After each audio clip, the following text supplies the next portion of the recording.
Finally, today we have Deb Willis back with us. She's going to be speaking with Sheila Pree over here. You may know Deb. She's been here before, and she's on our board. She's the daughter of a photographer and is in many ways a daughter of photography itself.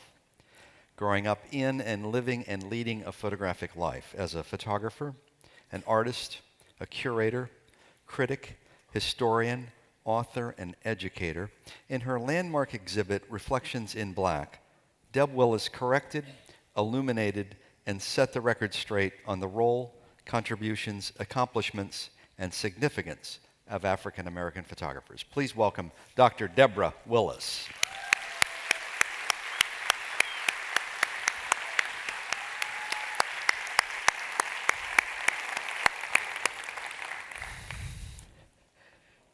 Sheila Pree is an award-winning artist, activist, and photographer investigating and challenging the very fabric of photography and our perceptions of race, class, and gender. Now, she came to be known through her projects Young Americans, Plastic Bodies, and Suburbia, where in Plastic Bodies she used real women juxtaposed with Barbie dolls to investigate our complex relationship with cultural beauty standards. In 2006, she received the Center Prize from the Santa Fe Center of Photography for Suburbia, an exploration of middle-class African-American life. Sheila challenges stereotype rather than accepting media narratives, and her work is as much about the assumptions of perception as the construction of identity. Please welcome Sheila Pree.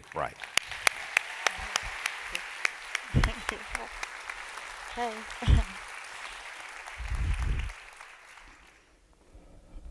Welcome. It's really exciting to be here again to sit with another photographer to share works that are exciting, but also to share work that's new, but also to explore the past through the ways that this photographer, Sheila Pree, has looked at the past and looked at identities through different modes of photography. So I'd like to start off with a question what inspired you to become a photographer? I always tell everybody photography found me. I'm very shy. With my siblings, I was the one that stayed in the house and read books. I wouldn't play. My last year in college, I took a photography course. I went to the University of Missouri, and from there, the photography found me, and I could speak through a visual narrative. So your first project, we just flipped through really quickly, was Plastic Bodies. I'm curious about how was it conceived and why? At the time in 2000, I was thinking about women and black bodies, and especially how women identify themselves based on the standard of what do you call an ideal body of beauty. And so I start looking at the cultural icon of the Barbie doll and looking at how that Barbie doll, for mostly all women, we don't fit that body type. So I started playing with Photoshop, and I Photoshopped girls with the Barbie doll, playing a thin line between fantasy and reality. Is it possible we can go back to that image? And if you notice is that how I tweaked the Barbie dolls, I actually became the plastic surgeon. You could see, you could actually see the twisting of the mouth, and then one side is human and one side is the doll. And what's really interesting about this body of work, when it's placed in galleries, a lot of people, it's very subtle, and it stops people in their track. They don't know if it's real or non-real.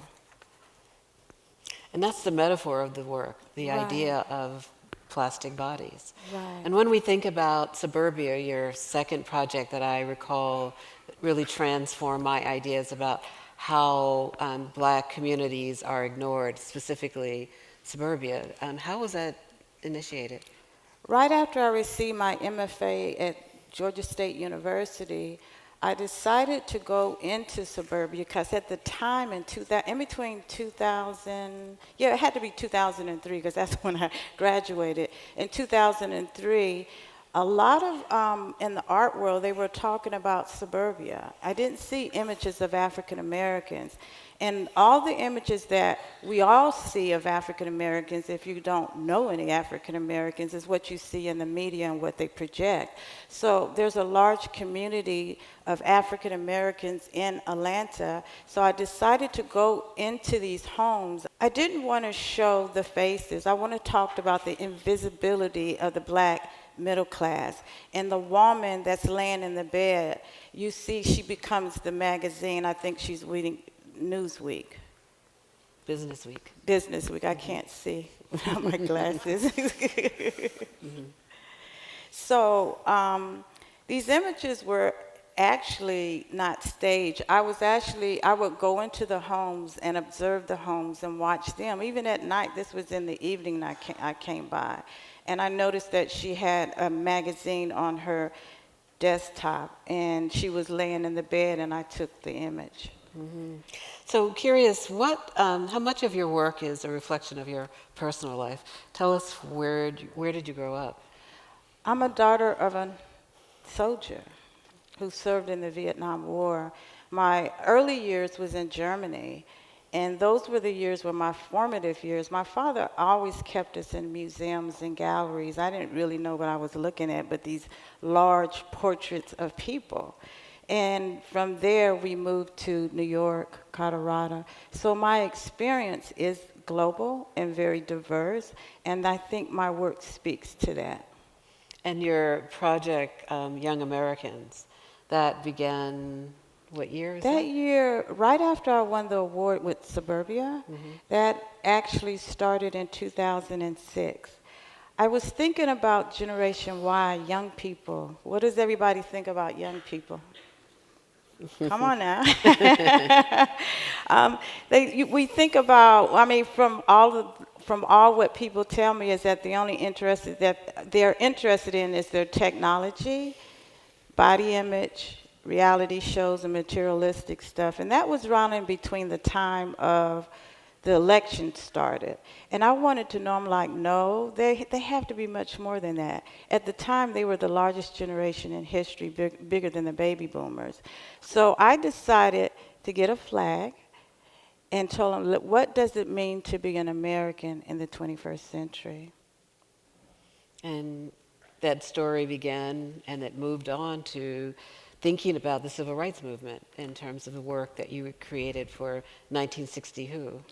Yeah, so what happened was Young Americans premiered at the museum, at the High Museum of Art in 2008.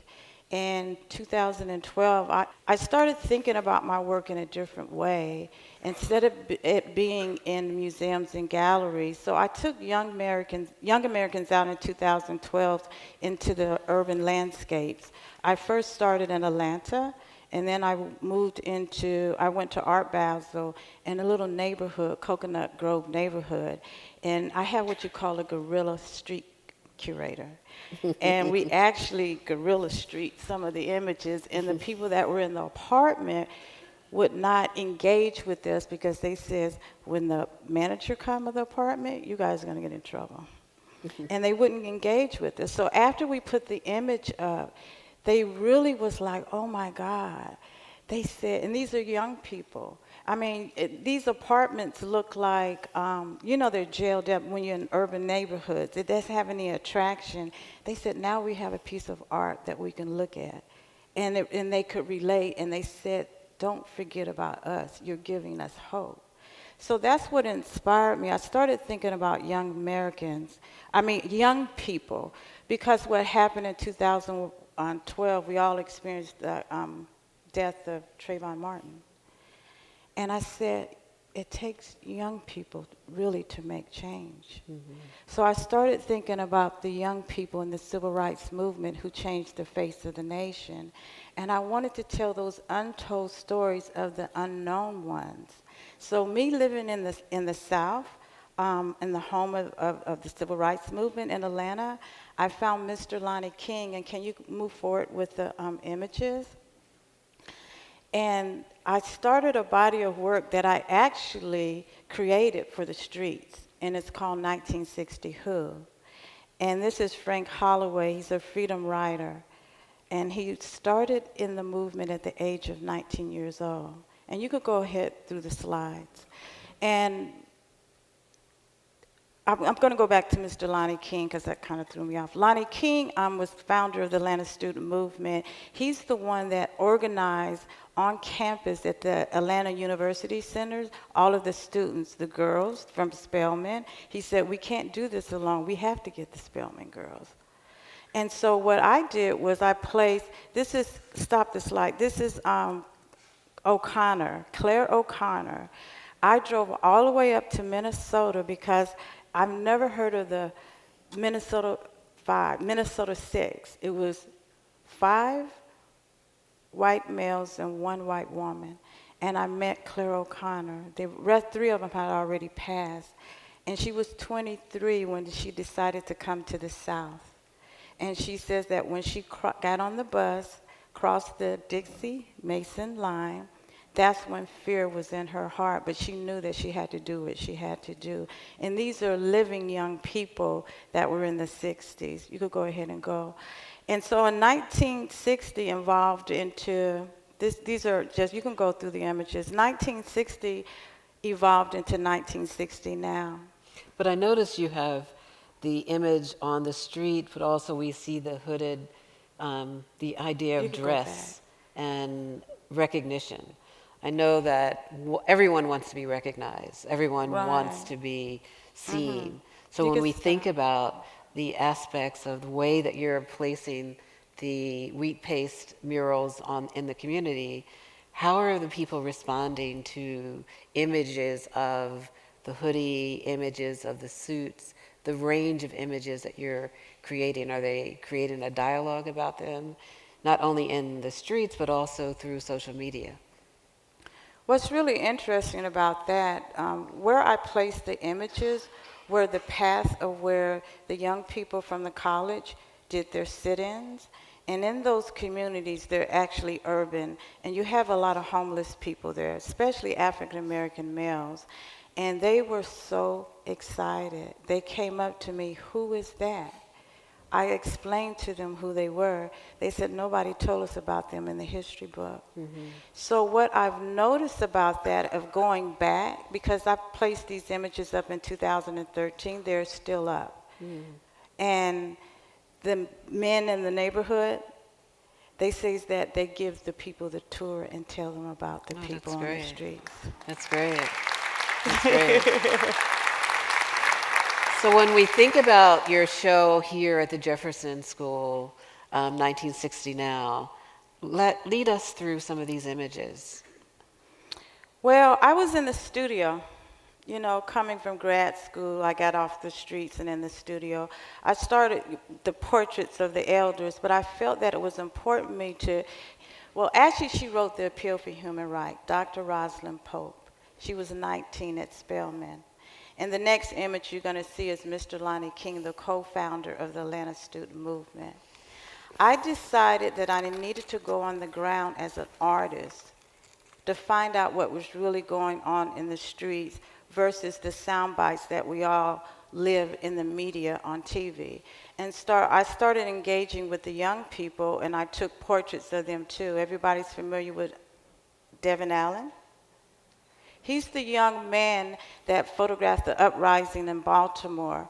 And he decided, go ahead. He decided that, I'm going to go ahead and talk about it and let the image go. But Devin Allen is very important. He was the youngest African-American male, and I don't know if he's the first that got the cover of Time. And what happened was he was wanted, he showed the good, the bad, and the ugly. He went to his local newspaper and said, please, I need you to show these images. Of course, they didn't show the images. So he decided to curate the images on Instagram, and that's how Time found him, and he got the cover of Time.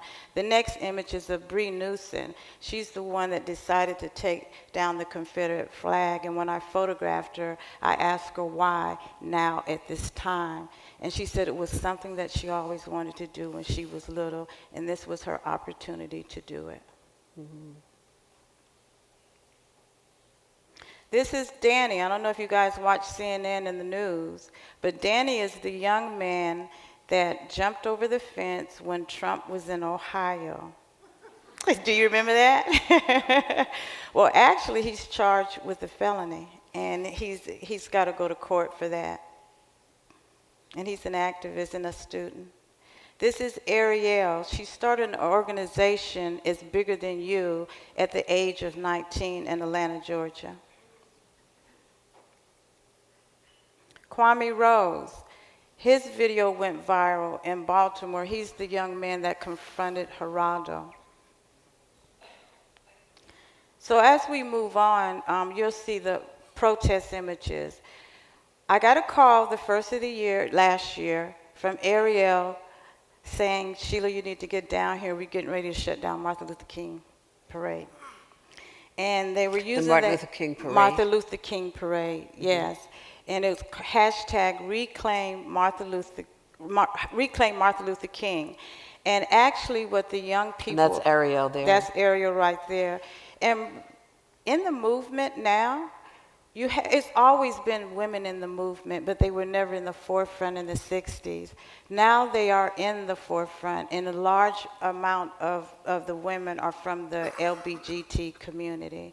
And those are the first signs that I saw Black trans lives matter. So as they shut down all of this is Atlanta that I'm going to be talking about. All of them, when they got to the Martin Luther King Center, they took over the compodium. And they says that we are young people, and we're tired of the commercialization of Martha King, I Have a Dream. He's much more than a dream. He was about economics, he was about poor people and people of color, and that fight must go on. And this is all of Atlanta, the images. So this is in Atlanta too. I have to tell you a story about that. When they got to the compodium, they had the security guards up there. So Ariel, the girl that you saw earlier, she got up on the podium. I took my camera and gave it to her and whooped around the guard. They were so upset with us, and I was able to capture that picture. And then I had to jump off the stage, and they told us, I need you to stop, Evan, with that image. They told them that they ought to be ashamed of themselves because Martin Luther King wouldn't like it. They said Martin Luther King would have did the same thing.